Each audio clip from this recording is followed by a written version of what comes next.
Most of us believe that anxiety is caused by something that happens in life. A stressful situation, worry about a loved one, concern that you're not doing things well enough. Things like that. But at the same time, many of us know that you can actually feel anxious without having any external reason or cause for that feeling. That even if everything in your external world looks pretty great, you can still feel anxious. We usually focus on trying to eliminate the triggers of anxiety, but what really causes it in the first place? It seems like anxiety is being felt and expressed by more people now than 10 or 15 or 30 years ago. Anxiety affects all kinds of people, and we're seeing it more than ever amongst teenagers. Is this just because no one really talked about it much back in the day? Or is it really more common now?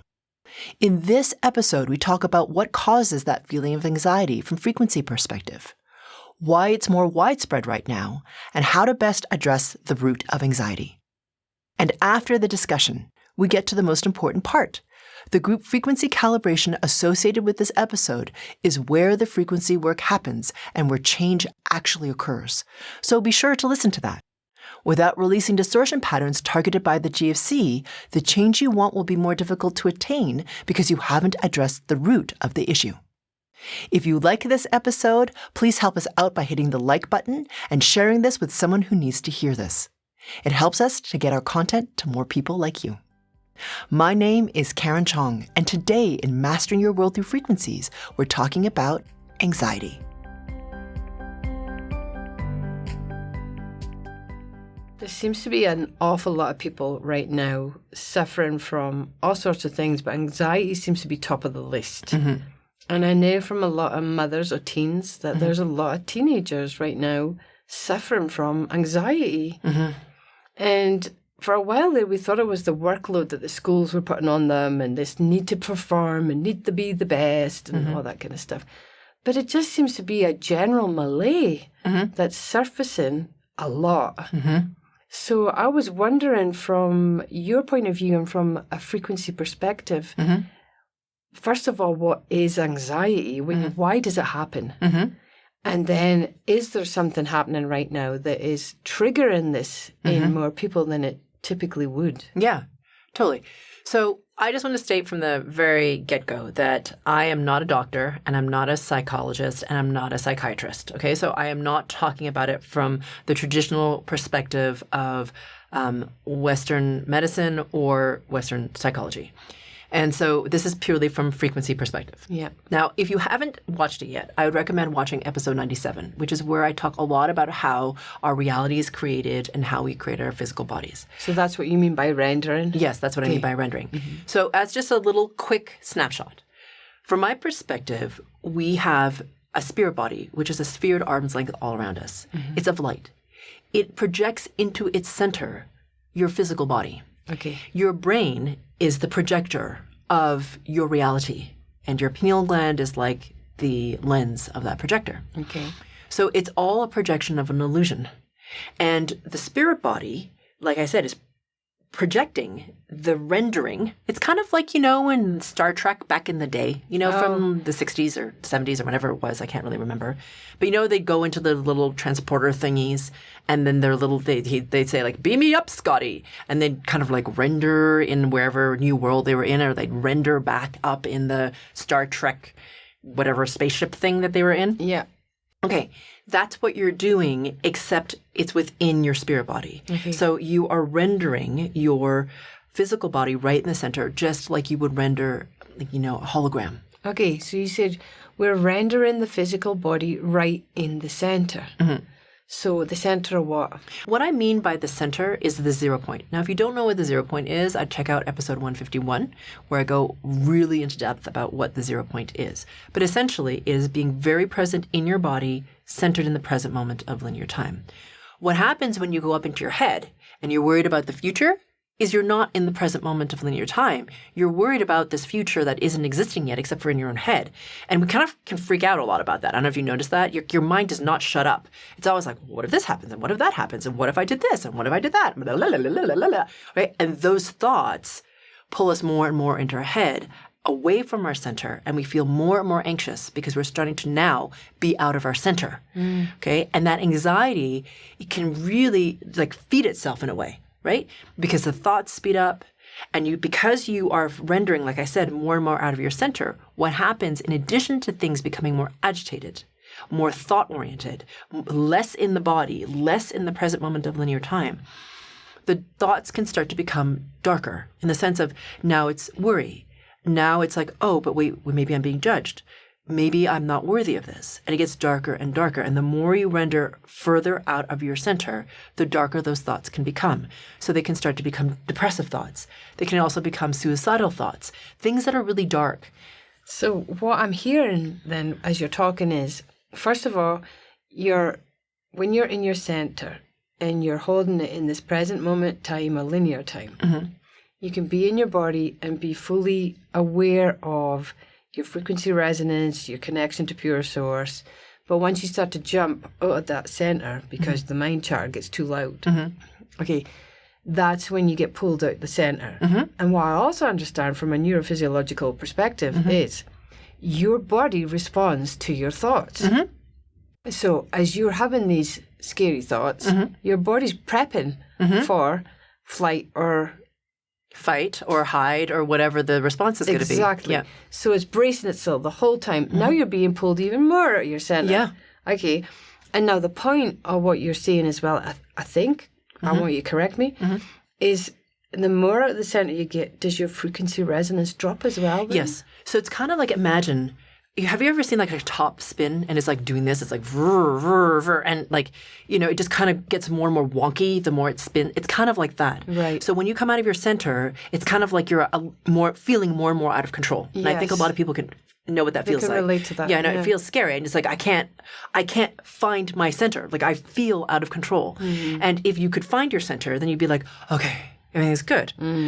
So to answer your question, yes, you start to spin up because not only now are you in your head, not in your body in the present moment of linear time, but your body is feeding you all these signals like, oh my God, this is starting to get worse and worse, and I don't have any control of this, and it can start to fuel what people would call a panic attack. Yeah, and that's when you're physiologically starting to go into the symptoms of like can't get your breath, can't like starting to sweat, starting to feel like a lot of fear. Whole body goes into that very heightened fear response. Preparatory? Yeah. Yes, exactly.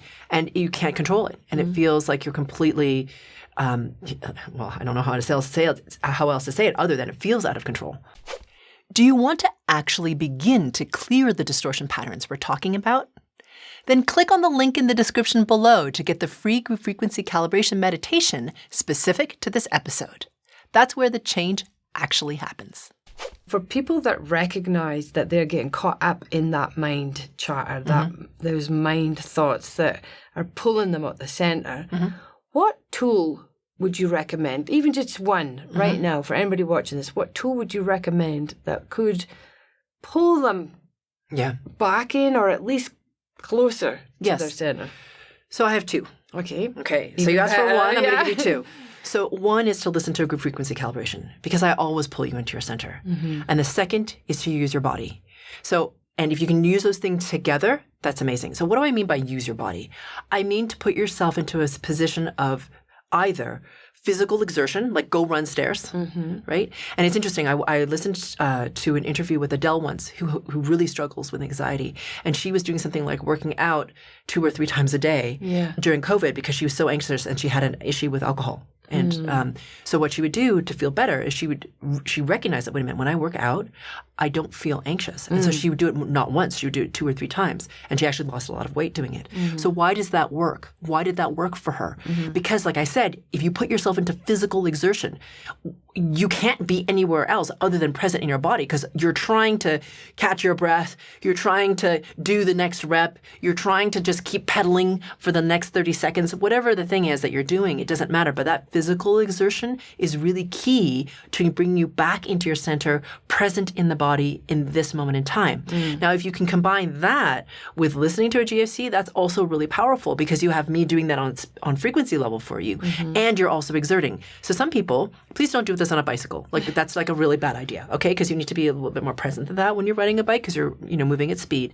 But if you're, at a gym on a stationary bike, that would be fine. Or if you were outside hiking hard, or if you were out for a run, for example, in a safe environment, or whatever it is, then you could use that together. We've had people write in actually who lift weights and listen to a GFC, and they love it because after they get that sort of pumped feeling of that vitality, their life force, but they also feel like so in their center because they've been listening to the GFC at the same time. So if you can do one or both or combine the two, it's like super helpful. Now, do you have to be lifting or bench pressing some really heavy weight for it to work? No. I mean, if for you going out for a walk in the woods with your dogs, listening to the GFC, perfect. That's great. Whatever works for you.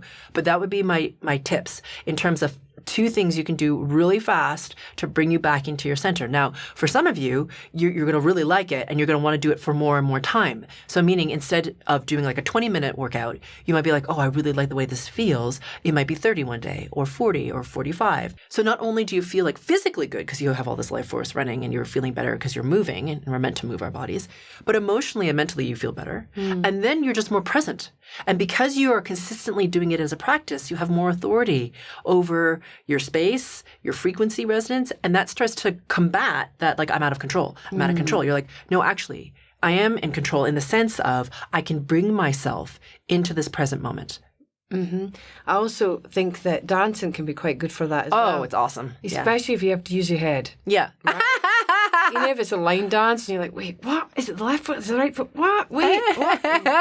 You've totally forgotten what you were thinking about before you started. Yeah, it's true. Like, wait, hang on, what was I thinking about? Yeah. It's gone. It's gone, yeah. I love dancing. Or another one we've talked about before is singing.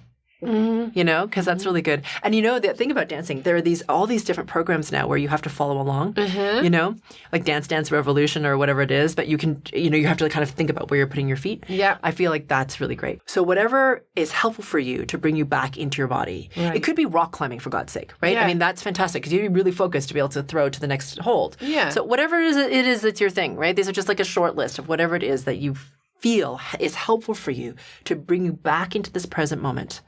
Back in the body. For some people, it might be something like woodworking. You know what I mean? Because they're like really present. They're in the zone. They're creating their craft. They're in it. Great. Whatever brings you into that state, do it. And I think as well, it's also because oftentimes people can be in an anxious state that the thought, again, beyond that, to do a piece of woodworking or dancing is too much. Yeah. Right? They're so consumed by this anxiousness. Yeah. They literally are frozen in their bodies, can't move. Yeah. And it really does take a lot of willpower to push through that. So I think that's what you were saying is to put the GFC on. Yeah, to put the GFC on. And what I would say is when you're feeling better, create like a 3 list of what it is that you could do. Right. It's like, I'm going to do press-ups right now. You know what I mean? And I'm going to do them really slow. Yeah. Whatever your thing is, right? But not when you're in the state where you're anxious, before that. Yeah. Okay? Where you're feeling pretty okay with yourself. And maybe you do it. For some people, it's like, maybe I need to listen to really loud music and do these press-ups really, like, slowly, and that's what does it for you. Yeah. Great. Like, whatever your thing is, it doesn't matter. But if you have, like 1 to 3 things that you always can go to that helps you, great. And if a GFC is one of those things, fantastic. All right. Okay. Good. So I would love to just, summarize the whole thing because obviously this is a huge topic. Yeah. And it requires different perspectives because everybody's different as well. And they have different chemical processes happening in their brains, neurotransmitters, firing, not firing, things like that. Yeah. But your take is, from a frequency perspective, it requires the person to come back into their zero. Yeah. And the center of their body in this present moment time in linear time. Yes. And that you're offering tips on how to do that. And there's 2 episodes that they can look at that will give them a little bit more understanding of what you're saying. Yeah, exactly. And what I'd like to add to the exertion, so let's just imagine you're in a meeting and you feel that panic come on. Or you're about to drive to go pick up your kids, for example, and you don't have time to go listen to the GFC or do anything else because you're supposed to pick them up in 25 minutes and you're leaving right now. So one thing is to become much more physically aware of your body, okay? So a trick that someone shared with me was that she would hold a certain rock that she loved in her hand. And she'd have it in her pocket all the time. And whenever she felt that anxious, panicky feeling, she would hold the rock in her hand and she would feel the contours of the rock and she would feel the heat of her hand around the rock. And she would hold the rock real hard and she would feel that in her hand. So all of that is a very physical sensation. Yeah. And I think also the other thing too was that she was gripping the rock. So it's like she was actively doing something. And with that, she would combine it with her breath. You know, she'd be like, okay, I'm breathing. Yeah, I just have to make it to the next breath. I have to be aware of now my body more. So she would say, okay, I'm aware of the space between my little toe and the toe next to it. I'm aware of the space between my left hip and my right hip. So she would be doing all these things at the same time. And even though she was still scared, it was enough to bring her into her center so that she could then, you know, go pick up her kids. Yeah. And the other thing, too, that was remarkable about her is she kept doing it. So, you know, the panic attacks would happen or the anxiety would come and she'd be like, no, where's my rock? I always have it with me. Yeah. I'm going to hold it. I'm going to do my thing. And because she kept doing it, she kept pulling herself into center. Over and over and over again. And soon, or sooner than she thought, let's just say, she was like, I don't need the rock anymore. I don't have the same anxiety. I don't have the same feeling. Okay, I just need the GFC.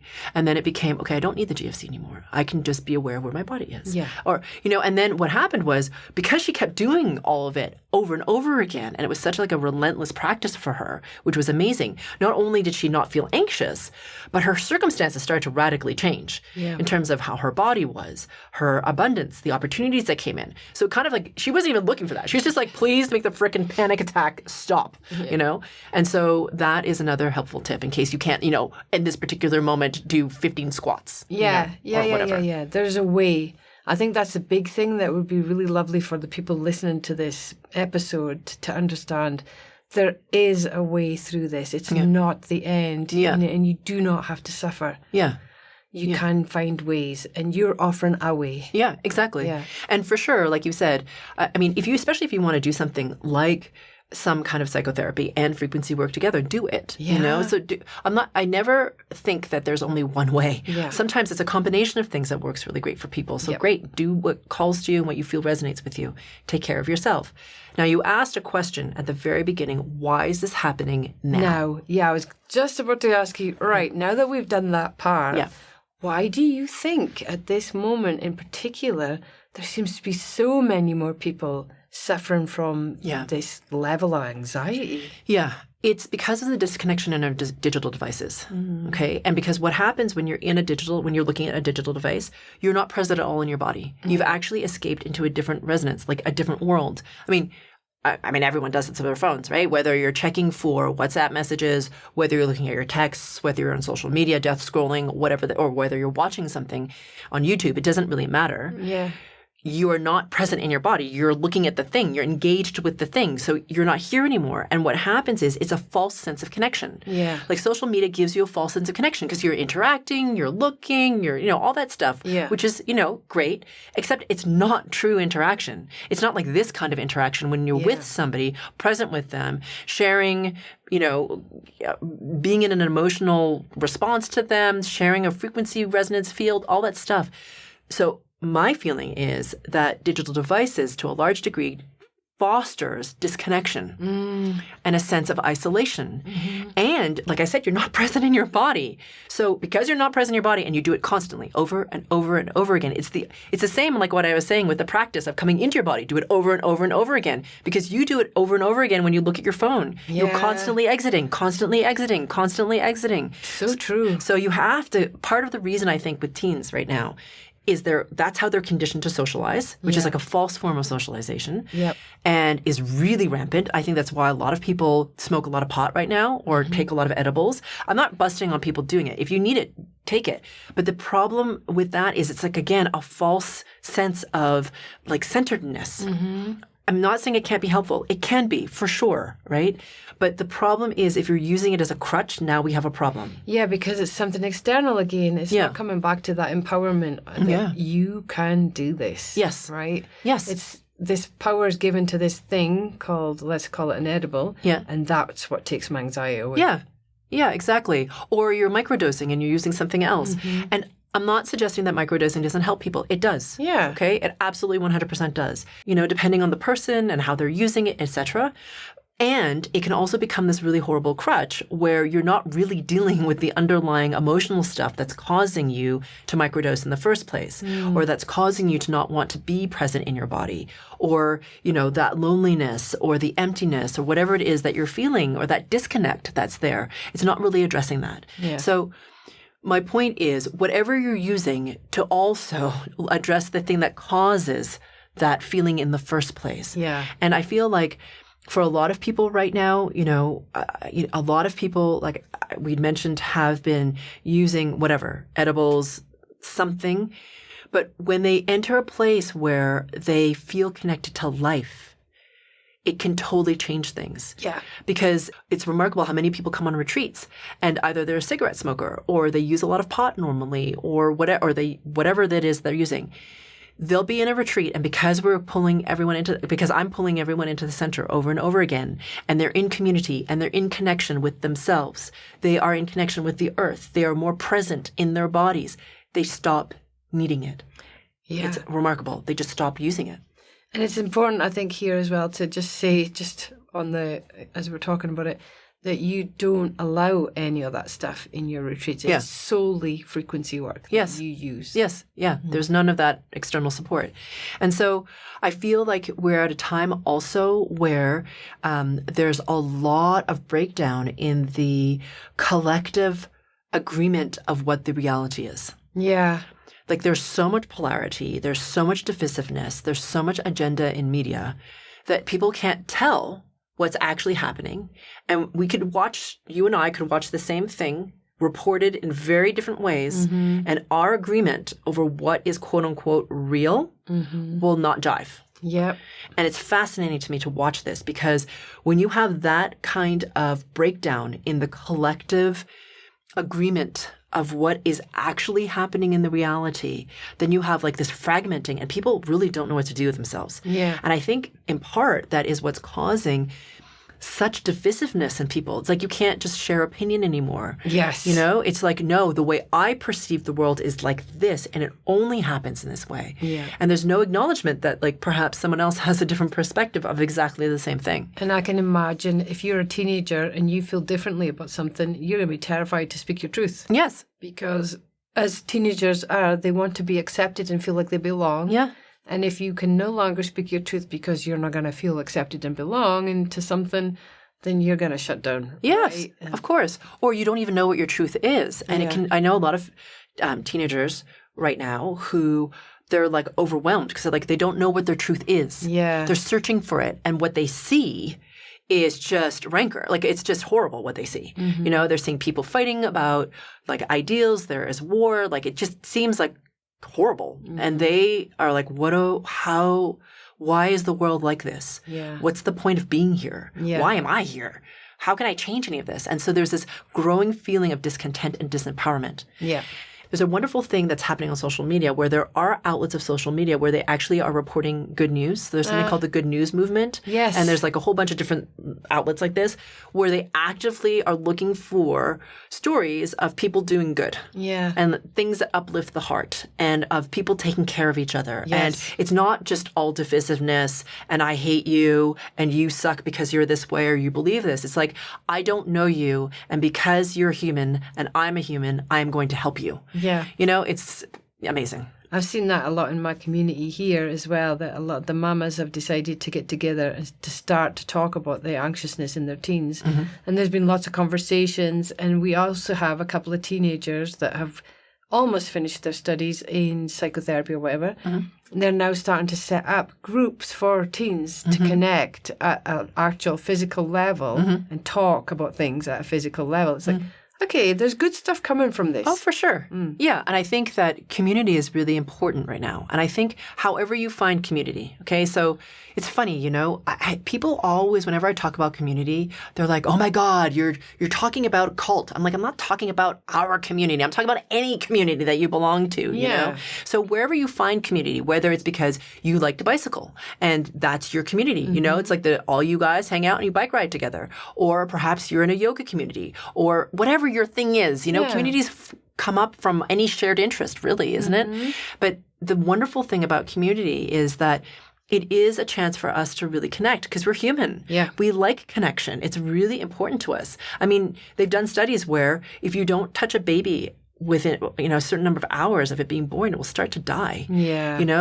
We need connection with other people. Yep. And so if it's positive connection and you're sharing an interest or a passion, fantastic, go do it. Because right now we need to buoy each other up in the sense of, let's get together and focus on something other than the stuff that you see, which is all about I hate you, us versus them, all that sort of stuff. You know? Move away from that. Yeah. Okay. So I would love to just wrap it up. Sure. And do a little takeaway for people that are listening to this. Yeah. So what you were saying from a frequency perspective, it's about being, if you're in a state of anxiousness or fear or something like that, it's typically because you have been pulled out of your center and your 0 point. And you have several episodes that describe this in length. You give tips on how to use the body as a tool. And that from a social perspective, it's healthier for us to be around people that are not always on their devices. Yeah. To have a proper human connection. Yeah. And I did say proper. So people can write in and, make their complaints. But to actually sit with somebody and converse face to face, bodily, with gestures, and laugh together and be silly together. Yeah, right? Exactly. That is also another tool. Yes, exactly. And one final thing I'm going to add about why people feel more anxiety at this time. So a lot of people right now are having trouble holding their space. So what I mean by that is that spirit body that I talked about at the very beginning, which renders the physicalness that's you, usually it's supposed to be very tightly woven. Okay. Yeah. What I mean by tightly woven, it's it's of light, but it's really solid looking. Strong. And often it's quite thick. So it's a wall of light that's not this little microscopic thing. It's a wall of light. Okay. But for some people, their spheres of their spirit body are porous. Okay. And they feel a lot more than they want to. And they're very impacted by the negativity in the world. And for, especially if you're a teen and you don't know how to talk about that, it just can feel really heavy and there's no hope. Right. Because that's what they're feeling from the collective. So I think an important tool is to start to ask yourself when you have an overwhelming feeling of anxiety or worry, is this mine? Right. And I'm not saying that it isn't yours. It might be. But you might also be picking up on the fear, the worry, the anxiety, the stress out, the oh my God, we're totally screwed, and disempowerment that's happening a lot in the collective right now. Yeah. For a good reason. Yeah. But you might be amplifying your own stuff because of what's happening in the collective. Okay. So it's to be, if you don't know how to hold your space or what I'm talking about, watch episode 122. Because it will talk about what it means to hold your space, and there's a very specific group frequency calibration at the end which will help you do that. Okay, good, because I was going to ask you, how do these teens or anybody really learn how to do that? Yeah. Because it's one thing to understand why it's happening, but then it's another to actually empower and say, okay, this is how you're going to learn to do it. Yeah, exactly. And I would say that if you want to go deeper in that, because you know it's an issue for you and you tend to be oversensitive, or you know someone who is and you want to get stronger, then I really recommend the Mastery Momentum 6 Core Essentials program that I gave, because I go into 6 tools to help you to empower yourself, particularly in a time of chaos when there's a lot of stuff going on. So how do you feel empowered in a time when it feels like things really are going to hell in a handbasket? Yeah, okay. Yeah, I love that one. That is my go-to. Yeah. Everybody has an emergency pack in their house. That's my one. I use it too. I use it too all the time. Yeah. When you're spiraling out with anxiety and all of those what-if thoughts are spinning around in your head, sometimes you just need something you can grab onto quickly that will pull you back into a centered place. Check out my next video for 9 ways to feel your best fast. I'll see you inside.